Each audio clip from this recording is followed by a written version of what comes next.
I thoroughly enjoyed your analysis, and I must say it was analysis has a top-class strategic orientation where you concluded very rightly that since we are from the same stock, the Indians and Pakistanis, we have the same mindset, and we have been slaves since the days of history, that is from Hazrat Nuh alayhi salam. We have been slaves one way or the other, by the invaders, by ourselves, and our culture, our forecast system, whether we are Muslims or we are Hindus, it still persists, it continues. I don't know how many houses will have their servants sitting with them and eating in Pakistan, or using their kind of utensils or whatever. I think we have a forecast system, or at least two major castes, the Brahmin and the Shudras, in the both in the Indian and the Pakistani concept. Now, second very important aspect you raise is that we are reasonably good in defense, but we are miserable when it comes to offensive maneuvers. I agree with you. And I will go into the backdrop of the slavery, because slaves by nature tend to be very good in defense, and because of the environment they survive in, they know that to be on offensive will give them 10 extra whips. So with the passage of time, majority of the slaves or the nations with a slave mentality will be good in defense, but will be miserable in offensive.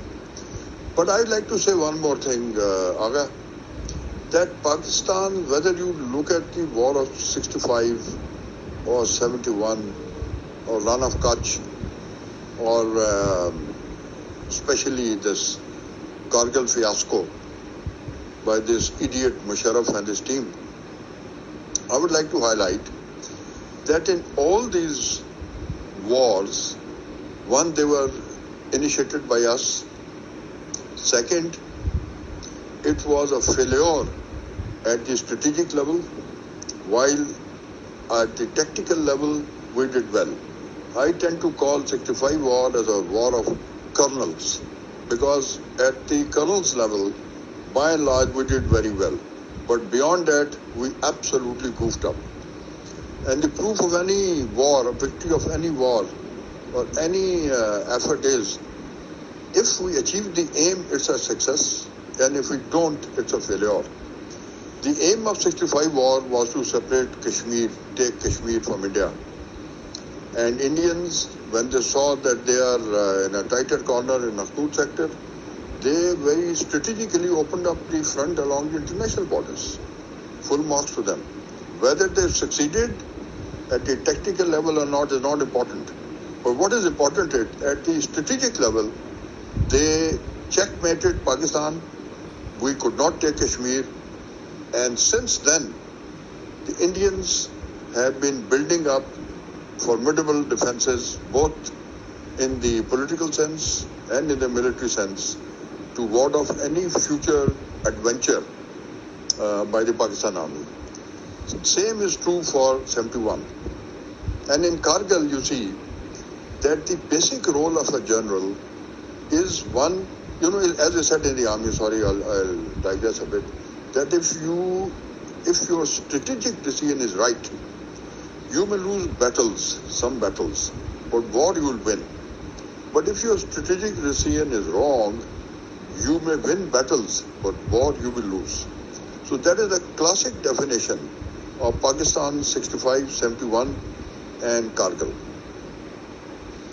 Having said that, I think our major issue is the selection, grooming, training and exposure of the senior leadership in the Pakistan Army. In Command and Staff College, I've been a DS there for 3 years. I know that the biggest drawback in staff colleges is that we do not expose our students to strategic level of military thought. We are just worried about the same tactical levels, increasing it to the divisional level. And the DS, by and large, are not equipped to handle the strategic aspect of war. Why? Because in my opinion, every DS and staff college that I was also there, I know the drawback we all had. Every DS and staff college must be a war course qualified officer, whether he's a lieutenant colonel or a brigadier or anybody else. Ranks don't matter. But the qualification should be a top class, a top gun, a recommended person from the war college who understands the strategic aspects.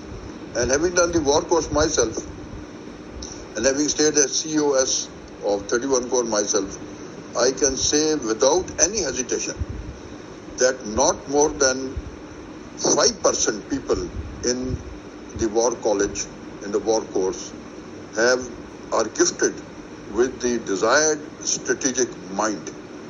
Therefore, so our problem starts when at the staff college we are just talking of tactics, and suddenly we expect that these guys from staff college will be going as G1s in divisions, and they'll be going as colonel staffs or colonel GS in the corps, etc. That means that suddenly you are raising their level, which they have not been groomed and trained to go to that level. Another aspect which is extremely important is that, and as you said very rightly, this sycophancy, this nepotism, this incompetence, this mutual praise group has engulfed Pakistan Army very badly, and every martial law promotes this more because the martial law administrator wants yes men, incompetent yes men who can easily be dominated for his personal gains. So I think this debate can go on and on and on and on. And I am very happy that you pointed out and about Kargil. Yes, it was a total fiasco.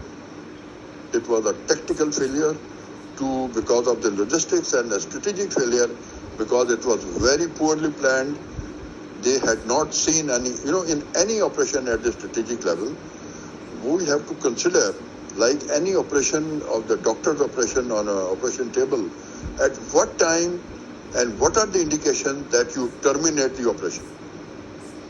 What stage you say, okay, no more. There's no use going further. Now, in Kargil or in 65 or in 71, I don't think any effort of this type was made that what will be the war termination strategy? What will be those indicators which say that, okay, enough is enough, you need to now cool down and change your the strategic aim, which was too lofty, may not be achievable. So, I don't know. I mean, we all study in the war college and staff college and in the army, and so is true for India, and so is true for most armies. The Second World War, the First World War, and the million other wars. And at the end of the day, I don't know how many lessons we learn out of it. I don't think much. In my opinion, and I am convinced that the world's best strategic commander was Khalid bin Walid, and his battle should be studied both in PMA and staff college, and at the strategic level is the planning of the Muslims when they sort of reached the right and left and up and down of the world in those days, and capturing all kinds of rough lands to dominate and spread of Islam. I think that has to be studied. I don't know why we are hesitant or why we are so complex in studying our own achievements, our own battles, our own military campaigns, whether it's the Spanish or the Ottoman Empire or the early Islamic conquests of the early days under Khalid bin Walid and so on and so forth. Second, equally important, we have not been able to understand that logistics is part of your strategic planning. Kargil was a failure at a strategic level And at a tactical level, it was a failure because of logistics. So, like Napoleon said, army marches on its belly. Logistics. So, Aga, I'm glad that I really enjoyed hearing your comments. But I wish this kind of thinking is infused at the highest level of the army, and I don't know how it will be done, because every martial law has brought in more sycophants, more idiots, more average brains who have been wearing on the shining stars, 3 stars or whatever, on their shoulders. And I dread the next war with India and Pakistan. Thank you. Take care.